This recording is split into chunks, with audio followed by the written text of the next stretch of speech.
جو میرے ساتھ موجود ہیں پاکستان تحریک انصاف کے ایم این اے جناب شیر افضل مروت صاحب. مروت صاحب بہت شکریہ آپ کا. ظاہری بات ہے آپ بات بڑی کھلی کرتے ہیں. میں اب آپ سے آج کے جو حالات ہیں پچھلے 20-25 دنوں کے اندر یا ایک مہینے کے اندر بہت کچھ تبدیل بھی ہوا ہے.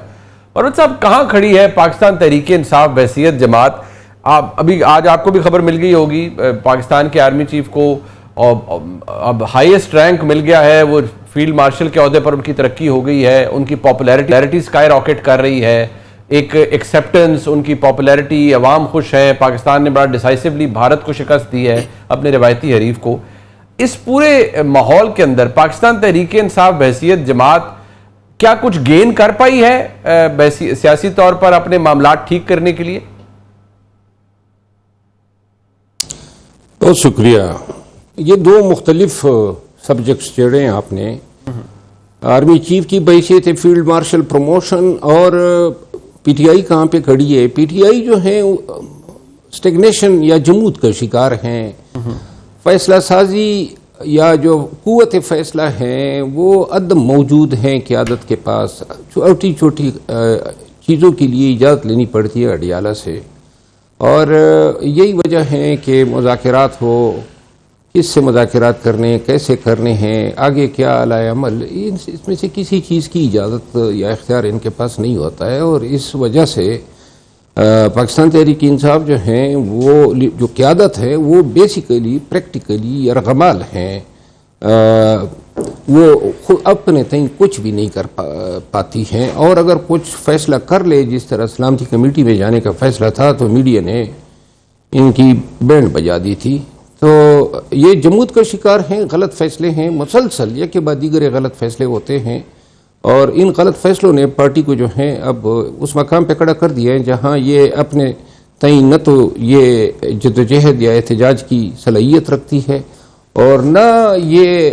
پبلک کو جو ہے موجودہ وقت میں نکال سکتی ہے. اور یہ سب ان کے اپنے فیصلے ہیں جو غلط تھے. محترمہ علیمہ خان صاحبہ عمران خان صاحب کی ہمشیرہ ہیں, اگر وہ تواتر سے 2 دن یہ فرماتی رہتی ہیں کہ یہ تو نورا کشتی ہے, یہ 2 تھپڑ کھا لیں گے پھر چپ ہو کے بیٹھ جائیں گے, یہ تو مودی اور نواز شریف کر رہے ہیں, یہ تو ایسے ہے, یہ تو ویسے ہے, تیسرے دن آ کے آپ کہیں ہاں جی بڑا اچھا کام ہو گیا, تو پھر آپ کو کیا لگتا ہے یہ باتیں ڈیجیٹل فٹ پرنٹ تو ان کا ختم نہیں ہوتا, جہاں یہ سنی جا رہی ہوتی ہیں ان دا مڈل آف وار, کیا کوئی انہیں بھلا سکتا ہے؟ میرا خیال ہے کہ محترمہ علیمہ خانم کی جو بھی آراء تھی نورا کشتی کے حوالے سے, یہ ان کی جو بھی آراء ہیں ذاتی آراء تھی, اور شاید جس مقام پہ وہ ہیں ایسے کمنٹ سے پرہیز کرنا چاہیے تھا, کیونکہ پی ٹی آئی میں کوئی آفیشیل عہدہ نہ ہوتی ہوئی بھی ان کے کہے ہوئے الفاظ جو ہیں وہ پی ٹی آئی کو ایٹریبیوٹ ہو جاتے ہیں, اور آج یوں آپ اس وجہ سے بات کر رہے ہیں. جی میرا خیال ہے کہ غیر دانشمندی ہے, اور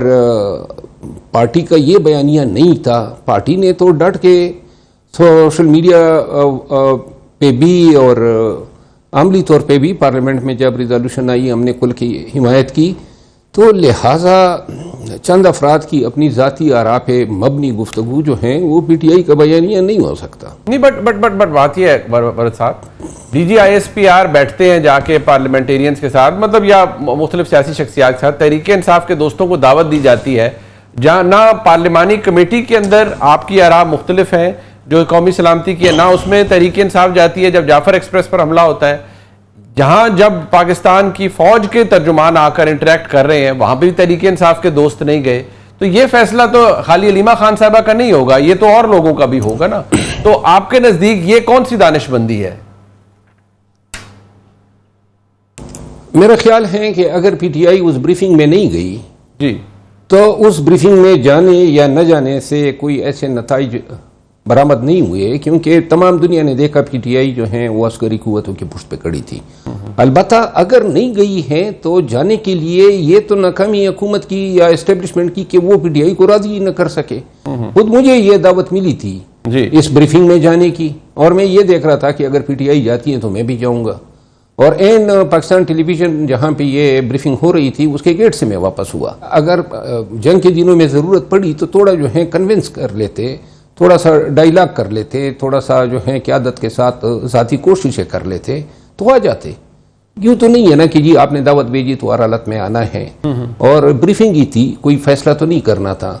تو یوں بریفنگ کا علم تو بعد میں میڈیا کے ذریعے بھی پی ٹی آئی کو ہو گیا۔ مطلب آپ کہتے ہیں اس سے اتنا فرق نہیں پڑتا، آپ کی رائے؟ اب آپ نے کہا کہ اس سے کوئی اتنی اسٹریٹجی ڈسکس نہیں ہو رہی تھی، نہ بھی جاتے نہ بھی گئے تو اس سے فرق نہیں پڑا، لیکن قاعدہ حزب اختلاف، یہ میں سوال اس لیے کر رہا ہوں کیونکہ آپ کا ایک بڑا اسٹرانگ اوپینین ہوتا ہے، قاعدہ حزب اختلاف یہ کہتے رہے ان دا مڈل آف آل دس کہ یہ تو بڑی بالکل مودی کے سامنے لیٹ گئے ہیں، یہ تو پپٹ حکومت ہے، یہ فلان ہے، یہ سب کچھ ہے، جبکہ جو چیئرمین ہیں پاکستان تحریک انصاف کے بیرسٹر گور خان صاحب، انہوں نے اس طرح کی کوئی بات نہیں کی، انہوں نے یگانگت کی بات کی، یونٹی کی بات کی، پاکستان کے جس طرح آپ نے کہا پاکستان کی فوج کے ساتھ کھڑے ہونے کی بات کی۔ یہ ڈویژنز، میں دوبارہ آپ سے بصد احترام عرض کروں گا مروت صاحب، کیا یہ ڈویژنز کوئی اور کریٹ کر رہا تھا یا یہ اس رویے کا نتیجہ ہے جو تحریک انصاف کے ساتھ رہا ہے پچھلے کافی عرصے سے؟ دیکھیے، پاکستان تحریک انصاف کی تمام قیادت کو ایک چیز تو سمجھ آنی چاہیے کہ چاہے کچھ بھی ہمارے ساتھ کتنا ہی برا ہو، لیکن ہم حب الوطنی میں یا پاکستان کی سالمیت پہ کسی چیز کو، کسی نظریے کو، کسی شخصیت کو ترجیح نہیں دے سکتے ہیں، اور اس حوالے سے میں بیرسٹر گوہر کے تمام بیانات کو مقدم سمجھتا ہوں، اور یہی ایک المیہ ہے کہ پی ٹی آئی میں کرنٹ ایشوز پہ کیا بولنا ہے، کیا کہنا ہے، اس پہ نہ کوئی موقف یا بریفنگ دی جاتی ہے، جس کی جو رائے ہوتی ہے وہ اپنے تئیں بولتا جاتا ہے، اور الزام جو ہے وہ پی ٹی آئی پہ آ جاتا ہے۔ پی ٹی آئی کا جو بحیثیت پارٹی ایک پالیسی ڈیسیجن تھا وہ وہی تھا جو بیرسٹر گوہر نے کہا۔ اب درمیان میں کسی نے ایک رائے دی، کسی نے دوسری رائے دی، وہ پی ٹی آئی کی رائے تو نہیں سمجھی جانی چاہیے، رائے وہی مقدم ہے جو بیسیکلی آلریڈی ہمارے ذہنوں میں جو ہے بیٹھی ہوئی ہے۔ پاکستان کی بات ہے، جنگ کے حالات ہیں، انڈیا جیسے موذی دشمن سے پالا پڑا ہے، تو لہٰذا تمام مصلحتیں جو ہیں ان کو بالائے طاق ہی رکھنا ہوگا۔ اپنے ساتھ کی ہوئی تمام زیادتیوں کو بلا کے ہم نے بالکل ایک فقید المثال ایک تاریخ رقم کی، یکجہتی کی، یگانگت کی، اور پاکستان کی سلامتی کے لیے پاکستان کی عسکری قوتوں کے پیچھے کھڑے ہونے کی۔ ٹھیک، اچھا آخری میں سوال آپ سے کرنا چاہوں گا مروت صاحب، آپ نے فرمایا تھا کہ عمران خان صاحب کی رہائی بالکل قریب تھی، لیکن مطلب جو کانفلکٹ ہے، جنگ ہے، وہ جلدی ختم ہو گئی، اور آپ کے نزدیک جو علی امین گنڈا پور صاحب نے جو پیرول پر ان کی رہائی کی درخواست تھی وہ بھی اسی انڈرسٹینڈنگ کے تحت دی تھی۔ کیا آپ اپنی جو آپ کا انفارمیشن تھی، آپ اس پہ ابھی بھی سٹینڈ کرتے ہیں کہ بالکل قریب تھی ان کی رہائی؟ جی، میرا خیال ہے دوسری کوئی رائے نہیں ہو سکتی ہے اس ایشو پہ۔ میں نے علی امین خان سے بھی بات کی، اور میں خود جب انہوں نے پٹیشن دائر کی تو پہلے تو میں حیران ہوا، کیونکہ پیرول پہ رہائی جو ہے قانوناً تبھی ممکن ہے جب حکومت قائل ہو۔ اب حکومت سے انڈائریکٹلی ریلیف مانگی ہے تھرو کورٹ، ٹھیک، اور یہ تبھی ممکن ہو کہ جب آپ کی توقع ہو کہ ریلیف ملے گی۔ اب چیف منسٹر کے پی کا جو بیسیکلی جانے جاتے ہیں خان کی رہائی کے لیے اسٹیبلشمنٹ سے، وہی مذاکرات کر رہے ہیں، تو ان کی طرف سے یہ پٹیشن کا عین ان دنوں آنا جب جنگ شروع ہو چکی تھی، اور پھر جو ہے اگر یہ طوالت پکڑ لیتی، میں آج دوبارہ کہنا ہے، تو 10 دن بھی چل جاتی تو خان رہا ہو چکے ہوتے اور سیاسی قیدی رہا ہو چکے ہوتے۔ اچھا، یہ تو جو ہی ان کی غرض پوری ہوئی، یگانگت یہاں تک ہی تھی جب تک جنگ تھی، اور جنگ ختم ہونے کے بعد جو ہے ہم پھر یاد نہیں آئے۔ اچھا، ٹھیک ہو گیا، بہت شکریہ مروت صاحب، آپ نے اپنا قیمتی وقت دیا جی، پروگرام دیکھا جی آپ نے، اس کا فیڈ بیک ہمیں دیکھنے کا بہت شکریہ، خدا حافظ۔